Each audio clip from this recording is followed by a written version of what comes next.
Before the questioning begins, this hearing touches on one of the most controversial and politically sensitive investigations in modern American politics, the ongoing scrutiny surrounding the associates of convicted sex offender Jeffrey Epstein and his associate Ghislaine Maxwell. Lawmakers are attempting to determine who knew what and when about Epstein's network and the powerful individuals who may have crossed paths with him. Today's testimony features former U.S. Secretary of State Hillary Clinton, who is being questioned about her knowledge of Epstein, Maxwell, and the broader issue of human trafficking. The stakes are high, the public wants answers, and Congress says its goal is transparency. Thank you, Madam Secretary. Let me also just add one thing. You've probably also read reporting that Secretary Lutnick was pretty open in an interview about not having spoken to Mr. Epstein or interacted with him after 2005. And then we go on to learn that Secretary Lutnick not only went to the island, there were visits, they went into possible business together, communicated with his wife. So there were numerous interactions that happened after that interview. We believe that Secretary Lutnick should be in front of this committee answering questions, especially when he's choosing to essentially lie about his interactions with Mr. Epstein. Would you agree that Secretary Lutnick should come and testify? I think everyone that the committee sees playing a prominent role in the files should be deposed. That is your job. Your job is to try to get to the truth as best as you can determine it. And that should be the guiding principle, it seems to me, as to who you ask to come before you. Thank you.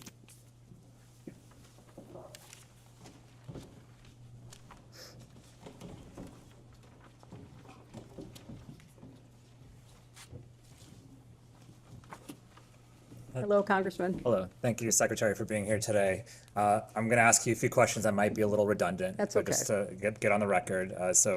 Am I correct that you did not know at any point before Jeffrey Epstein's crimes became public that Epstein committed or facilitated sexual abuse of minors and young women? That is correct. And prior to Epstein's crimes becoming public, were you ever warned not to associate with him? Not that I recall. And you did not know at any point before Maxwell's crimes became public that she committed or facilitated sexual abuse of minors or young women? That is correct. And did anyone ever raise concerns to you about Miss Maxwell or warn you not to associate with her at any point? Not that I recall. Thank you. And you served as First Lady and U.S. Senator and Secretary of State. And so you met a lot of other heads of state, foreign dignitaries. And so at any point, did Jeffrey Epstein or Ghislaine Maxwell's names come up? Not that I recall. And you mentioned you did a lot of work on human trafficking. Could you talk a little bit more about that? And then also, I would love to know if Jeffrey Epstein or Ghislaine Maxwell's names ever came up. No, I can tell you that those names never came up, as I said, prior to their crimes becoming public. I don't think people knew. Or if they did know, they were not sharing that. Or if they did share it with the FBI or the Justice Department, the investigations never went anywhere. So I don't know that anybody would have ever raised those names, and I don't know that anybody knew to even look into it.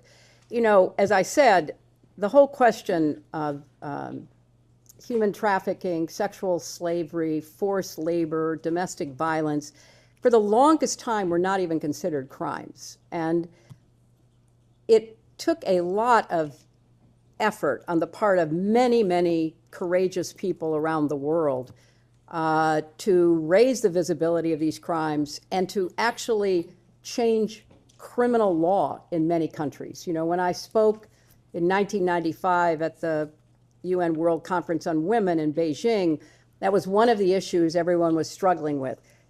Domestic violence was considered cultural, not criminal. Sexual slavery was just something that happened. You know, young women were forced into prostitution. All of this was certainly known and was something that had gone on for, you know, centuries, thousands of years.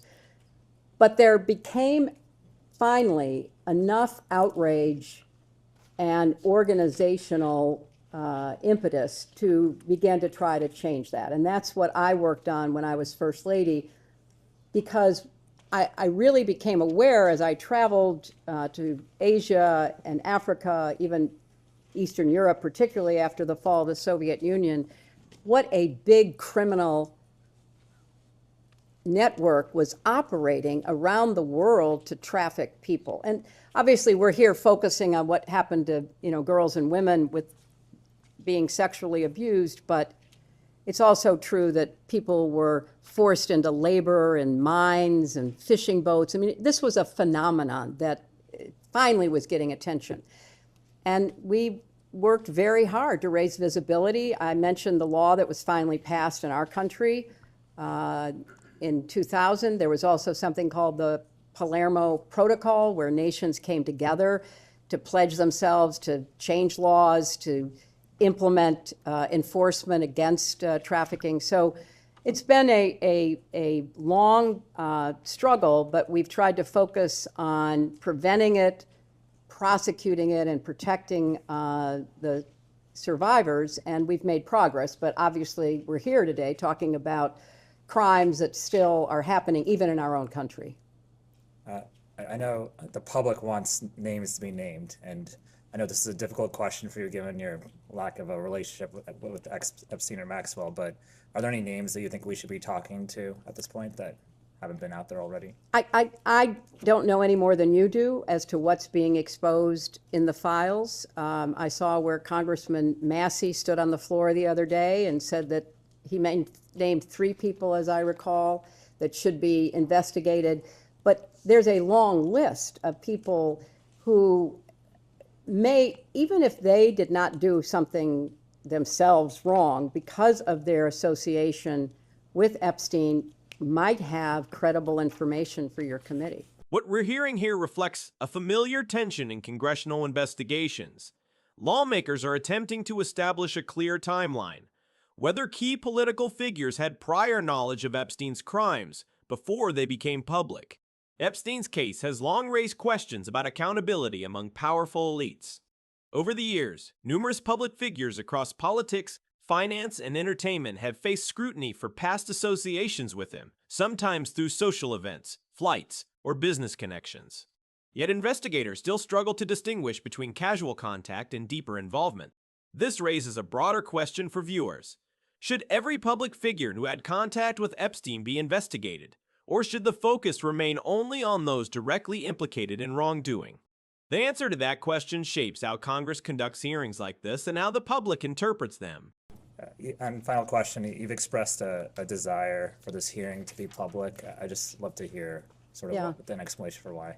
Look, I think sunlight is the best disinfectant. I think as much as we can do in public, we should do. And I've testified before Congress many times, before you were there. And it was always in public. I mean, that's what we did. I testified, and I was on the other side of the table asking questions in public, except for something that was classified that couldn't be in public. What we did was in the sunlight, in front of the press, because people, namely our constituents, deserve to know what we are finding out and to go along with us, with few exceptions, to understand, what the Congress is doing. So I believe for a long time, I think we should be testifying in public, and I think it would benefit this committee for people to see that you're actually doing things, and especially if you call people who have some credible information for you, that you are committed, regardless of the cover-up in the Justice Department or whatever directions the DOJ is getting from the White House, you are determined to find out the truth. Thank you.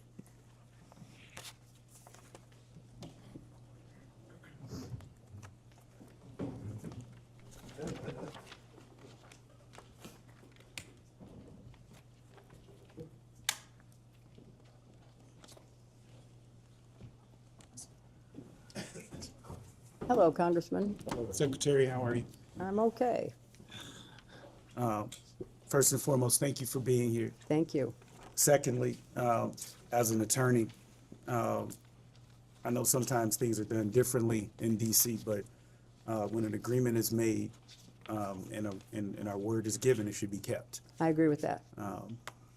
And first and foremost, to get into the line of questioning that I had, on November 12th of last year, Oversight Committee Democrats released emails that were obtained from the estate of Jeffrey Epstein.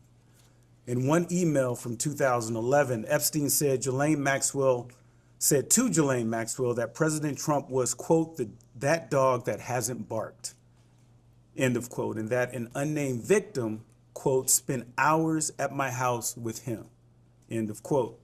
In another email from 2019, Epstein wrote that, quote, of course he, referring to President Trump, knew about the girls as he asked Ghislaine to stop.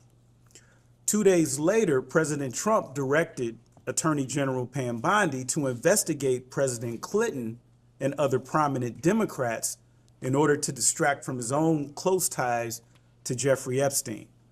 I'll mark as Minority Exhibit B a True Social post from Donald Trump dated November 14th, 2025. And I think you have that now. As you can see, President Trump's post refers to Jeffrey Epstein's crimes against young girls and women as the Epstein hoax, end of quote. His post also completely ignores several other high-profile individuals, including Republicans and allies of President Trump, who are known to have had relationships with Epstein. In fact, the Epstein files contain numerous officials in the current and previous Trump administrations who have connections to Jeffrey Epstein, including, but I'm not sure limited to, Howard Lutnick, RFK Jr., Steve Bannon, Elon Musk, Tom Barrack, Kevin Warsh, and Mehmet Oz, to name a few. Secretary Clinton, to your knowledge, has the Trump administration done anything at all to investigate these other individuals with ties to Epstein? Congressman, I know of nothing, just reading the press. I obviously have no inside information that there has been any effort whatsoever to investigate the names that you just mentioned or any others who might have credible information about Jeffrey Epstein's crimes. And I think that's where this committee comes in. You are not beholden to the Justice Department. You have an independent Article I jurisdiction. You are the co-equal branch of government, and you have the responsibility to pursue what the Justice Department apparently is failing to pursue. The other point I would make is, having observed President Trump up close and personal for a number of years now since I ran against him, he has a tell. He has a behavioral tell. Whenever he is worried about being found out himself, he accuses somebody else of doing what he actually has done.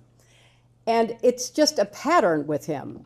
So it's no surprise to me that all of a sudden, what he promised in his campaign to reveal, everything about the files, and then when his people began looking in the files and realized how potentially incriminating they were of him, all of a sudden, that was no longer the focus. It was blaming Democrats, talking about a hoax, saying move on, there's nothing to see here.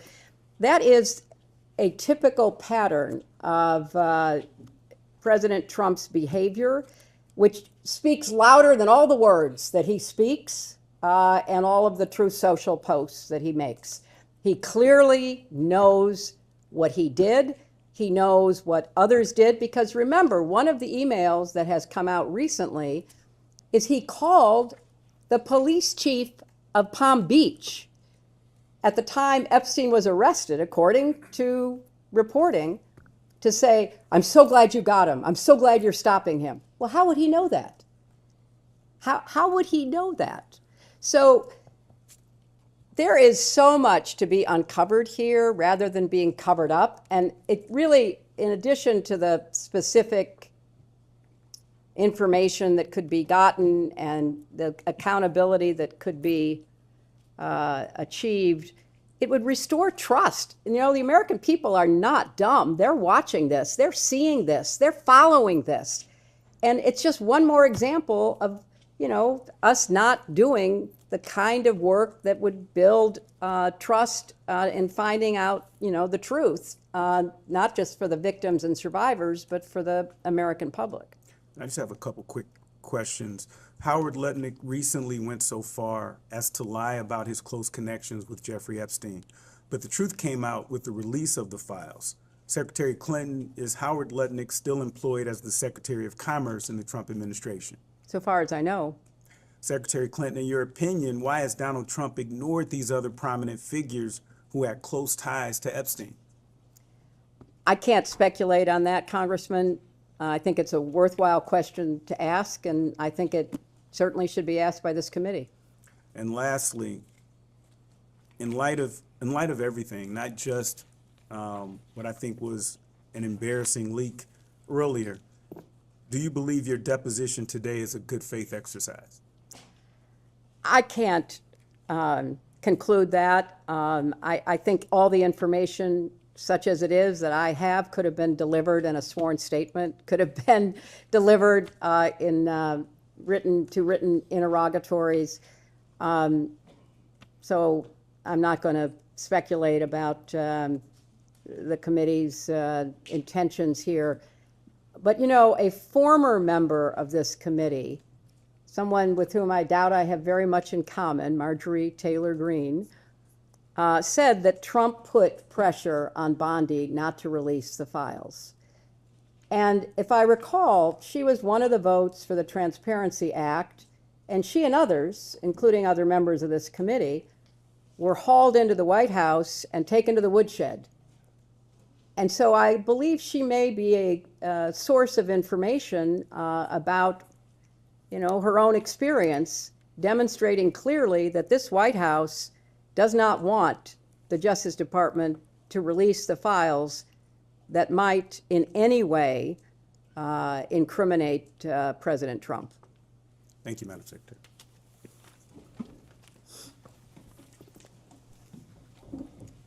This hearing illustrates how complex and politically charged the Epstein investigation remains. On one side, lawmakers argue that full transparency is necessary to restore public trust and uncover the truth behind one of the most disturbing criminal networks in recent history.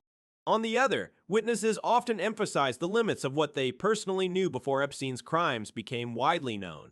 The bigger issue may not just be individual connections, but how institutions, from law enforcement to political leadership, responded over time to warning signs that may have been overlooked. For many Americans, the ultimate question is accountability. Who knew, who acted, and who failed to act? What do you think? Should Congress continue expanding these investigations, or is the political focus overshadowing the victims at the center of the case? Let us know your perspective in the comments. And if you want more fact-based breakdowns of major political hearings and investigations, be sure to like the video, share it, and subscribe for more in-depth analysis.